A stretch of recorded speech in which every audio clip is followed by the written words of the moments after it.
Hey everyone, it's Miss Ellis. I'm going to be reading the 8th Magic Treehouse book out loud, chapter by chapter. And this one is Midnight on the Moon. And I'm going to have some questions for you too as we go. I have Little Ryder here, Big Ryder's laying down there. You might see him. And I think the cat might make an appearance too, so we'll see. This book starts with a prologue. A prologue is an introduction that kind of tells the reader what's happened in the past few books so that you're all caught up and ready to hear the next story. So I'm going to begin with that prologue.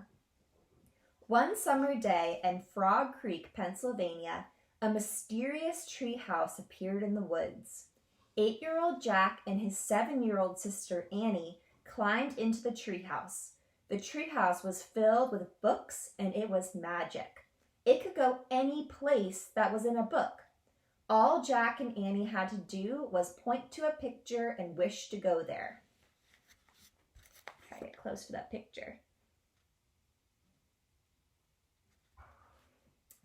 They visited dinosaurs, knights, an Egyptian queen, pirates, ninjas, and the Amazon rainforest. Along the way, they discovered that the treehouse belonged to Morgan Le Fay. Morgan was a magical librarian from the time of King Arthur. She traveled through time and space, gathering books for her library. One day, Jack and Annie found a note that Morgan was under a spell. Jack and Annie set out in the magic treehouse to find 4 special things that would set her free. With the help of a mouse named Peanut, Jack and Annie found the first thing in old Japan, the second in the Amazon rainforest, and the third in the Ice Age. Now Jack, Annie, and Peanut are ready to find the last thing in Midnight on the Moon. Go ahead and pause the video here and tell an adult or someone near you, maybe a sibling, maybe a stuffed animal, if you can remember what the 3 things they found were. So one of them's in Japan, one of them was in the Amazon rainforest, and one of them was in the Ice Age. I'll give you a hint, they all begin with the letter M.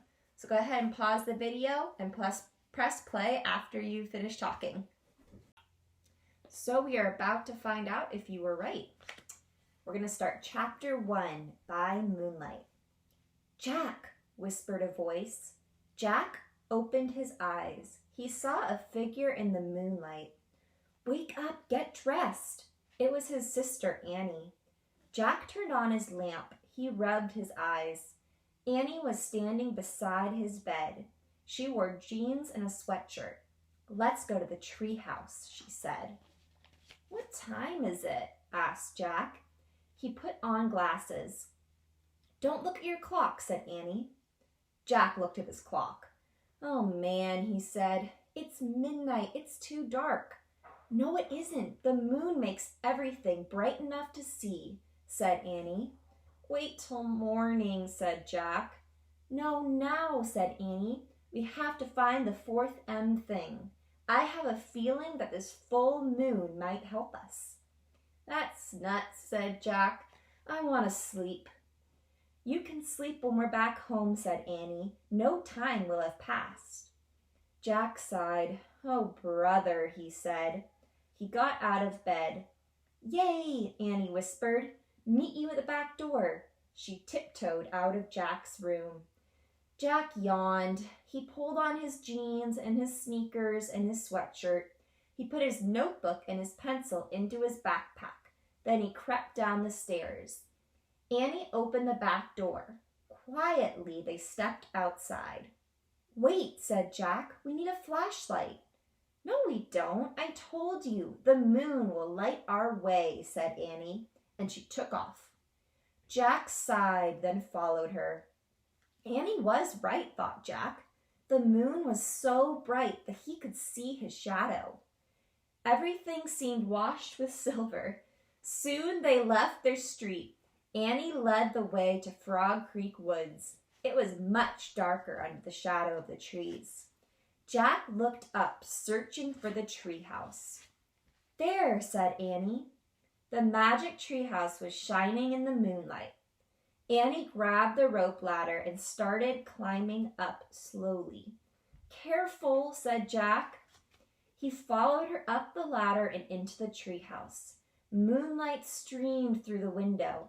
It shone on the letter M that was shimmered on the wooden floor. It shone on the 3 M things that rested on the M.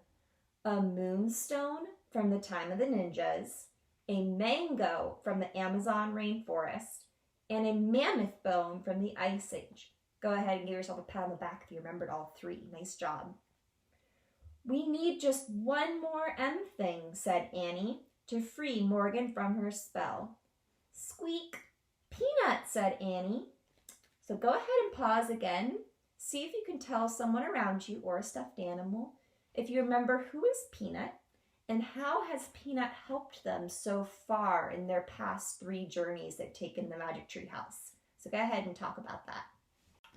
So if you didn't remember, Peanut is a little mouse that's been coming on their journeys and helping them find the mysterious M objects. In the dim light, Jack saw a tiny mouse. She sat on an open book. "You didn't expect to see us this late, did you?" said Annie. She picked up Peanut and Jack picked up the open book. "So where are we going this time?" Annie asked him. Jack held the book up to the moonlight. "Uh-oh," he said. "I knew we should have brought a flashlight. I can't read a thing." He could make out diagrams and a shadowy picture, but he couldn't read a word. "Look at the cover," said Annie. The letters were bigger on the cover. Jack squinted at them. "It's called Hello Moon," he said. Annie gasped. "We're going to the moon?" Here's a picture of them going up the treehouse. I love in this picture the moon looks so big in the background. "Of course not," said Jack. "It's impossible to go to the moon without tons of equipment." "Why?" "Well, there's no air. We couldn't breathe. Not only that, but we'd boil to death if it was day and freeze to death if it was night." "Yikes," said Annie. "So where do you think we're going?" "Maybe a place where people train to be astronauts," said Jack. "That sounds neat," said Annie. "Yeah," said Jack. He'd always wanted to meet an astronaut and see a space scientist. "So say the wish," said Annie. Jack opened the book again. He pointed to a picture of a dome-shaped structure. "I wish we could go there," he said. The wind started to blow. The treehouse started to spin. It spun faster and faster and faster. Then everything was silent, absolutely silent, as quiet and still as silence could be. So that is the end of chapter 1.